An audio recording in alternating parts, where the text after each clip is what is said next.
भारत की खोज किसने और कैसे की? कभी सोने की चिड़िया कहे जाने वाले भारत देश की खोज किसने की, इसके बारे में कई सारी अफवाह है। कुछ लोगों का मानना है कि पुर्तगालियों ने भारत देश की खोज की थी, तो कुछ लोगों का कहना है कि अंग्रेजों ने भारत की खोज की थी। लेकिन दोस्तों, एक ऐसा सच जिस पर आज के समय में सभी का यकीन कर पाना बहुत ही मुश्किल है, वो ये कि भारत की खोज किसी विदेशी द्वारा नहीं की गई थी और इस पृथ्वी पर भारत देश विश्व का सबसे पहला और प्राचीन देश है। आज के समय में हम जिस भारत को हम नक्शे में देखते हैं, वो प्राचीन भारत के मुकाबले बहुत छोटा है। आपको बता दें कि हमारे देश भारत आज से हजारों साल पहले बहुत बड़ा हुआ करता था, जिस वजह से पुराने समय में विदेशी यात्री भारत अक्सर आया करते थे और भारत की सुंदरता और शिक्षा को देखकर भारत में ही बचाना चाहते थे। मुगलों और तुर्कों ने भी भारत की समृद्धि को खत्म करने की बहुत कोशिश की, लेकिन कामयाब नहीं हुए। फिर भी इसके बाद भारत कई देशों में बढ़ता चला गया और आज हम जिस भारत को देखते हैं, वो पुराने भारत के मुकाबले बहुत ही छोटा है। अब दोस्तों, आपके मन में भी ये सवाल जरूर उठ रहा होगा कि आखिर भारत की खोज कब और कैसे हुई, तो इस सवाल को जानने के लिए बने रहिए हमारे साथ वीडियो के अंत तक। दोस्तों, भारत की खोज सबसे पहले आर्य समाज के लोगों ने की, जिस वजह से भारत को अपने पुराने समय में आर्यव्रत के नाम से जाना जाता था और बाद में इसका नाम भारत पड़ा। आपको बता दें कि भारत दुनिया का सबसे प्राचीन देश है, जिस वजह से भारत की संस्कृति को और सभी देशों के मुकाबले सबसे पुराना माना जाता है। जब इस दुनिया में किसी भी देश का जिक्र नहीं आता था, उसके कई साल पहले ही भारतीय लोग सुख शांति भरा जीवन जीते थे। ऐसा माना जाता है दोस्तों कि भारत की खोज स्वयं ईश्वर ने की थी। ऐसा इसलिए क्योंकि भारत का जिक्र खुद कई भारतीय शास्त्रों और ग्रंथों में देखने को मिलता है, जिस वजह से ऐसा बताया जाता है कि हमारे भारत में सनातन सभ्यता भी आज से लगभग अरबों साल पुरानी है और वेदों के अनुसार भारत को आर्यों की भूमि भी कहा गया है, जिस वजह से भारत का नाम आर्यावर्त पड़ गया। लेकिन दोस्तों, इतिहास के मुताबिक हमें ऐसा पढ़ा जाता है कि भारत की खोज सन 1998 में वास्को डी गामा ने की। दोस्तों, भारत का इतिहास ना जाने कितने रहस्यों से भरा है। भारत एक प्राचीन देश है जो अपने बीते सालों में हर मामलों में पूरी तरह परिपूर्ण रहा, जो न केवल धन वैभव से बल्कि प्रकृति से परिपूर्ण रहे और इसीलिए भारत पर लोगों की बुरी नजर रहती है। उसी समय यूरोप के लोग पूरी दुनिया में व्यापार करना चाहते थे। भारत में व्यापार करने के लिए उन्हें समुद्री मार्गों का पता नहीं था। उस समय अरब के लोग भारत के रास्तों को जानते थे, लेकिन उन्होंने यूरोप के लोगों को मार्गों के बारे में नहीं बताया। वास्को डी गामा पहले शख्स थे जिन्होंने भारत के समुद्री मार्ग को पहले खोज निकाला था। कोलंबस भी भारत को खोजने गए थे, लेकिन अमेरिका जा पहुंचे। हालांकि आजकल पढ़ा जाता है भारत की समुद्री मार्गों की वास्को डी गामा ने खोज की थी, न कि भारत की खोज की थी। वास्को डी गामा ने यूरोप को पहली भारत पहुंचने का समुद्री मार्ग बताया। दरअसल पहले यूरोपीय देशों के लिए भारत एक पहेली जैसा था। यूरोप अरब के देशों से मसाले, मिर्च आदि खरीदता था, लेकिन अरब देश के कारोबारी उन्हें ये नहीं बता देते थे कि वो ये मसाले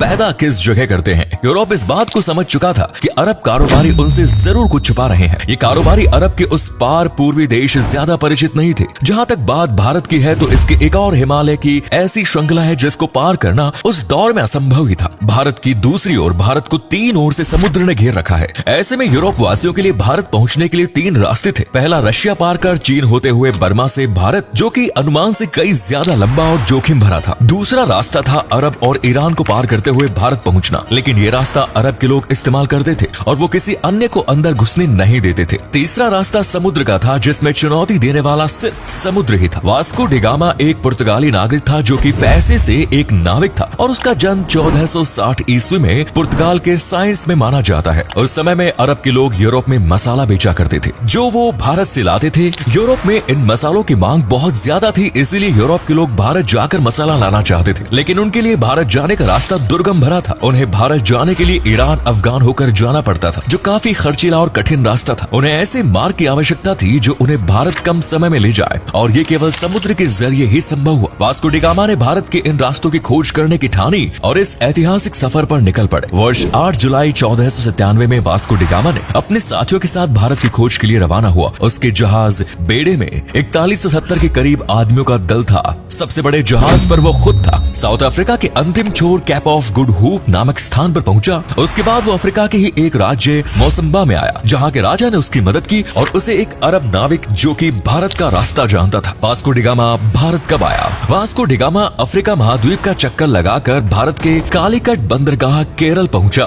20 मई 1498 की तारीख थी जब वास्को डी गामा भारत के कालीकट बंदरगाह पर पहुंचा भारत की खोज के लिए। ये सफर करीब 10 महीनों का रहा। भारत आकर वास्को डी गामा ने स्थायी राज्य के राजा से व्यापार का समझौता किया। उसने कई प्रकार के मसाले खरीदे। भारत से पुर्तगाल आने के दौरान समुद्री तूफान से उसके समुद्री बेड़े को नुकसान पहुंचा और उसके दल के कई लोग मारे भी गए। पुर्तगाल लौटने पर उसका भव्य स्वागत किया। अगली बार भारत आने पर उसने कालीकट के राज्य पर आक्रमण कर दिया और कत्लेआम लूटपाट की। वास्को डी गामा ने यूरोप की लुटेरे शासकों और व्यापारियों के लिए एक रास्ता बना दिया था। 24 मई 1524 को वास्को डी गामा की मृत्यु हो गई। लिस्बन में वास्को डी गामा का स्मारक है इसी वजह से। इसी जगह से उन्होंने भारत की यात्रा शुरू की। दरअसल 1492 में नाविक राजकुमार हेनरिक की नीति का अनुसरण करते हुए किंग जॉन ने एक पुर्तगाली बेड़े को भारत भेजने की योजना बनाई ताकि एशिया के लिए समुद्री मार्ग खुल सके। उनकी योजना मुसलमानों को पछाड़ने की थी, जिनका उसमें भारत और अन्य पूर्वी देशों के साथ व्यापार का एकाधिकार था। इस वास्को डी गामा को इसके नेतृत्व के लिए चुना गया, लेकिन उनकी मृत्यु के बाद वास्को डी गामा ने उनका स्थान लिया। वास्को डी गामा के रास्ता खोजने के बाद यूरोपीय देशों के लोग जगह जगह से भारत में व्यापार करने आने लगे। साल 1499 तक भारत पूरी तरह से दुनिया के नजरों में आने लगा। वास्को डी गामा ने यूरोप, फ्रांस और ब्रिटेन के लुटेरों के लिए भारत आने का इतना अच्छा रास्ता खोज दिया कि वो लोग भारत आते तो व्यापार के लिए ही थे, लेकिन यहाँ रहन सहन और संस्कृति को देखकर यहीं बस जाते थे। साथ ही साथ वो यहाँ रहकर भारत के लोगों को व्यापार में बेवकूफ बनाकर लूटते थे। यूरोपीय लोगों की ऐसी हरकतों को देखते हुए भारत पर कब्जा करने की कोशिश और भी ज्यादा बढ़ने लगी,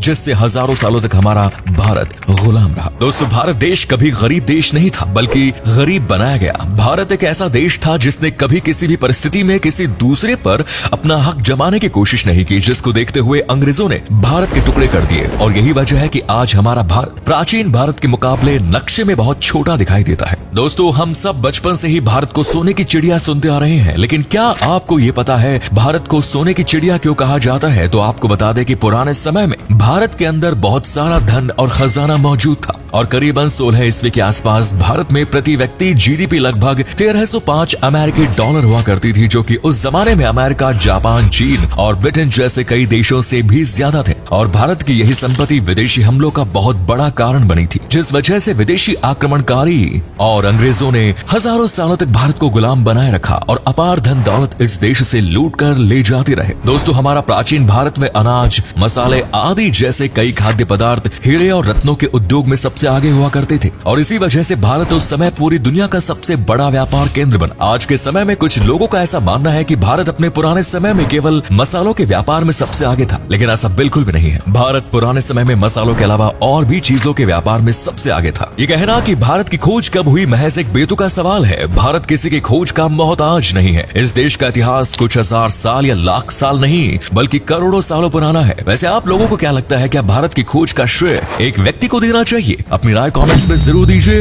वीडियो पसंद आई तो लाइक करें, शेयर करें और हमारे चैनल को सब्सक्राइब जरूर करें। धन्यवाद।